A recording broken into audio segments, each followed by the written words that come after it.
Bonjour à toutes et tous, bienvenue dans les coulisses du Grand Lyon. Mon invité du jour, Pascale Boniel-Chalier. Bonjour. Bonjour. Alors on se souvient que vous étiez la première adjointe de Gérard Collomb à l'événementiel, que vous avez organisé à ce titre la première ou la deuxième fête des Lumières, que ça s'était mal passé. Gérard Collomb, vous avez retiré la fête des Lumières suite à un désaccord sur la programmation. Cette fête des Lumières qui arrive, c'est un peu votre revanche. Alors d'abord, on ne s'est pas fâché tout de suite avec le maire, on s'est fâché au bout de la 3e édition. On a mené ensemble trois éditions. Et effectivement, le désaccord que nous avons eu en 2004, à la fin de l'année 2004, sur l'édition que nous avions souhaitée un peu différente des deux précédentes, avec la commissaire, avec l'équipe artistique et culturelle que j'avais rassemblée, eh bien ce désaccord, en fait, que beaucoup de choses, des désaccords que nous avons eus ensuite entre écologistes et Gérard Collomb, tout au long des mandats qui ont suivi. C'est organiser un événement de cette taille, c'est une certaine vision de la ville. Et nous n'avions pas, je crois, du tout à l'époque, et même encore, je pense, la même vision de ce que devait devenir la ville de Lyon. Vous savez, il y a des chercheurs qui ont très bien travaillé là-dessus. Ils ont mis en évidence un mythe qui s'appelle le mythe CAM, compétitivité, attractivité, métropolisation, excellence, qui est un mythe qui a été vraiment très, très porté par un certain nombre de maires ou d'élus de grandes collectivités territoriales ces 20 dernières années. Et c'est le mythe d'une ville toujours plus grande, toujours plus connectée, toujours plus compétitive avec les autres territoires. Et ce n'était pas ma vision de la ville. En résumé, pour résumer votre position, oui. Vous souhaitiez une fête des Lumières qui soit plus déconcentrée, tout à plus fait. Présente dans tous les arrondissements. Absolument. Donc les habitants puissent plus facilement y avoir accès. C'est ça. Mais que ce soit des choses un peu plus minimalistes, du coup. Alors, c'est ce que vous a reproché Gérard Collomb, c'est qu'il disait, je suis allé dans des endroits où vraiment c'était trop cheap pour être la fête des Lumières. Je pense qu'on c'était plus en désaccord que ça. C'est-à-dire que pour Gérard Collomb, cette fête, c'était un élément de communication, de marketing territorial. Et je pense que la fête des Lumières, je crois qu'aujourd'hui c'est bien comme ça que la ville, enfin je le vois bien, le construit avec Grégory Doucet et Audrey Enoch, c'est-à-dire que c'est une fête dans laquelle les habitants, mais aussi les artistes locaux, et pourquoi pas d'ailleurs aussi les commerçants et les entreprises locales, doivent pouvoir avoir une prise là-dessus, et pas simplement un coup de projecteur qui soit un événement de beaucoup plus de publicité, de communication. Vous voyez, c'est la différence entre l'événementiel et la fête. L'événementiel, c'est vraiment l'idée que ça soit tourné uniquement pour faire connaître le territoire, pour renforcer l'attractivité du territoire. Or, je crois que les habitants nous ont montré ces dernières années qu'ils étaient complètement lassés et même un peu en colère que cette fête ne soit plus du tout la leur, et qu'on ait des difficultés à même y participer en simple spectateur pour des raisons de sécurité, pour des raisons de trop-plein. Et c'est ça que j'appelle la mythologie, compétitivité, excellence, attractivité, c'est-à-dire penser que tous les habitants et toutes les habitantes voudraient que la ville se transforme en un show de télé-réalité, là. Voilà. Or, les habitants, ils veulent effectivement participer à cette fête, mais ils veulent pouvoir même se l'approprier. Ils peuvent vouloir avoir une ville plutôt apaisée, même pour y voir de très grands spectacles. Je ne suis pas contre le fait d'avoir des grands spectacles. Ça va changer, parce que la plupart des grands spectacles sur cette fête des Lumières seront, comme toujours, concentrés sur la presqu'île, là où les habitants ont leurs habitudes aussi de déambulation. À la décharge de la mairie ces dernières années, c'est pour ça que moi je suis restée discrète ces dernières années là-dessus, on a quand même vécu les problèmes de terrorisme, de sécurité. Il faut qu'on ait l'objet de sécuriser les territoires. C'était très compliqué quand même d'organiser une fête dans l'espace public avec ces dangers, le danger des attaques terroristes, ça c'est évident. Pour en avoir parlé avec l'équipe quand même, quand j'étais encore conseillère municipale, je savais bien que c'était difficile. Là, on est sur une édition. L'année dernière, voilà, on était encore sous une période Covid, donc pas de fête des Lumières dans sa véritable dimension dans l'espace public.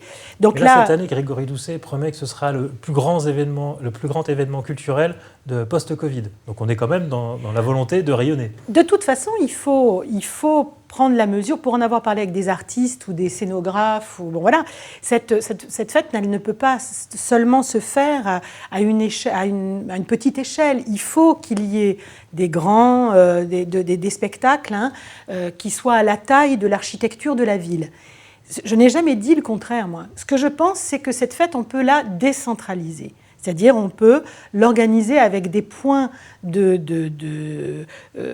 d'attraction qui soient ailleurs que le centre-ville, de manière à dégorger le centre-ville, à avoir une fête plus apaisée sur la presqu'île et avoir de grands événements qui mettent en valeur d'autres territoires urbains qui n'ont pas les mêmes caractéristiques que le centre historique, mais qui peuvent être aussi des espaces intéressants. Donc cette année, c'est relativement limité sans cette ambition pour l'instant, mais ce sera le parc Sergent Blandan consacré aux enfants pendant 4 jours. C'est ça. Ce sera les subsistances. Oui, tout à fait, qui s'y prêtent. En plus, le directeur des subsistances est très intéressé par ça. Voilà, je pense qu'ils vont commencer... Et le parc de la Tête d'Or, sur lequel il y aura 3 événements.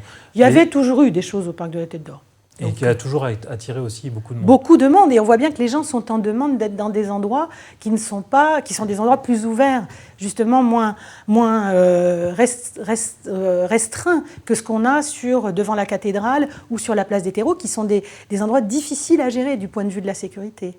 La nouveauté, ce sera la basilique de Fourvière, éclairée cette fois par la région Rhône-Alpes, puisque c'est une manière pour leur invoquer de s'inviter à la fête. Pour l'archevêché, c'est toujours compliqué de retrouver sa place dans un événement qui n'est pas que le 8 décembre, mais qui dure 4 jours. Et il y a toujours eu cette volonté quand même de l'archevêché d'avoir un espace quand même pour rappeler les origines du 8 décembre. Mais cette fête, elle s'est largement sécularisée. Elle appartient aujourd'hui à tout le monde et pas seulement aux pratiquants. Et c'est très bien comme ça. Allez, un mot de la campagne présidentielle. Vous soutenez le candidat écologiste Yannick Jadot, bien sûr, empêtré cette semaine dans l'affaire Nicolas Hulot. Est-ce que ça peut être un point d'arrêt pour sa campagne ? Non, je pense que d'abord Yannick n'a rien à voir avec ça. Il a tout de suite pris des mesures, puisqu'il y avait quelqu'un de très proche. Il a écarté Mathieu Orphelin. Voilà, il a écarté Mathieu Orphelin. Voilà, et je pense que c'est simplement bien. Parce qu'il était proche de Nicolas Hulot. Oui, et puis Mathieu, je pense, l'a très bien compris. Et je pense qu'il faut faire la clarté sur cette affaire. Le communiqué qu'il a fait, on n'est pas sûr qu'il ait bien compris, puisqu'il parle de désaccord politique. Et en tous les cas, je ne pense pas que Yannick Jadot ait à assumer ça. Nous, on est bien entendu du côté des victimes et des femmes qui la parole se libère et c'est très bien. Donc, on a d'abord envie de les soutenir. Après, la justice rendra son verdict à propos de Nicolas Hulot. Mais je dirais que là, il n'est pas question qu'on continue avec quelqu'un qui pourrait être empêtré dans cette affaire. Là, vous imaginez bien que Sandrine Rousseau, en plus, qui est une des porte-paroles importantes de Yannick Jadot là-dessus, est très très claire. Donc, on ne va pas démarrer une campagne ainsi.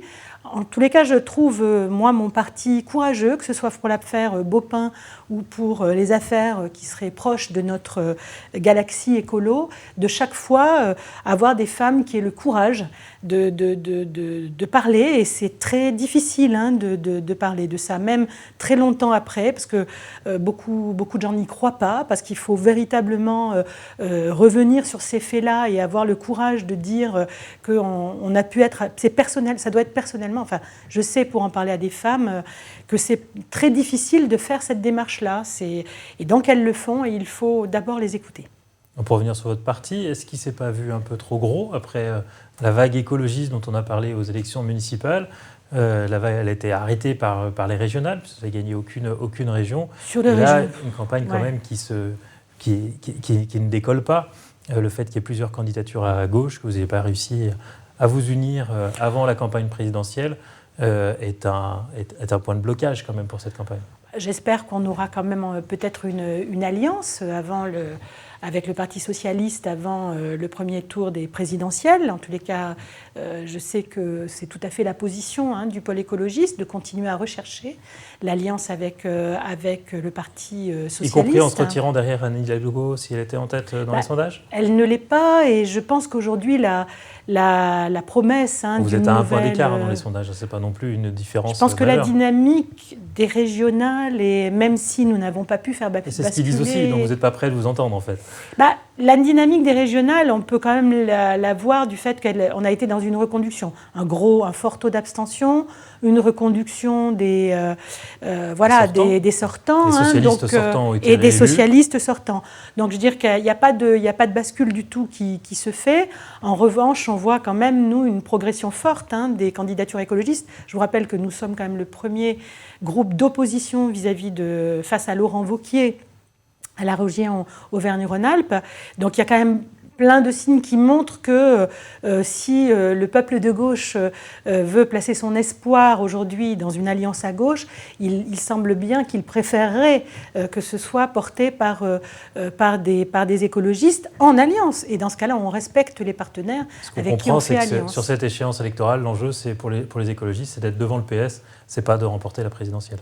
Oh, pourquoi pas? Les choses peuvent basculer très vite. Je vous rappelle la façon dont Emmanuel Macron, à un moment donné, a changé la carte politique. On ne sait jamais. En tous les cas, je pense que les idées écologistes progressent et qu'il faut faire, c'est pour nous toujours un défi, de faire revenir les électeurs et les électrices dans les bureaux de vote. Parce que cette méfiance vis-à-vis de la politique, nous la prenons à bras-le-corps. Nous essayons de faire de la politique autrement, avec une autre éthique. Je le vois tous les jours à l'intérieur de ce pôle écolo, en essayant de redonner espoir dans la politique. Et ça, c'est le défi majeur de toutes les élections aujourd'hui. Un dernier mot, après la présidentielle législative, est-ce que vous serez candidate sur une circonscription lyonnaise? Non, moi je ne serai pas candidate aux législatives. J'ai un mandat qui m'a été confié par les électeurs. J'étais en plus conseillère régionale. Conseillère régionale, j'étais tête de liste pour la métropole. Je me suis engagée à faire ce mandat dans une situation qui, vous le savez, n'est pas simple, avec une droite qui, je dirais, lorgne sur l'extrême droite. Nous avons des combats à mener au niveau de la région Auvergne-Rhône-Alpes pour faire la clarté sur toutes les décisions que cette droite prend et qui sont, pour beaucoup d'entre elles, des mauvaises décisions. Donc nous mènerons ce combat dans l'opposition pendant tout le mandat et j'en ferai partie, évidemment. Donc vous respecterez cet engagement de non-cumul Bien des mandats. sûr, et je ne cumulerai pas. Pascale Boniel-Chalier, je vous remercie. Je vous en prie. Et puis moi, je vous dis à demain pour une nouvelle émission des coulisses du Grand Lyon.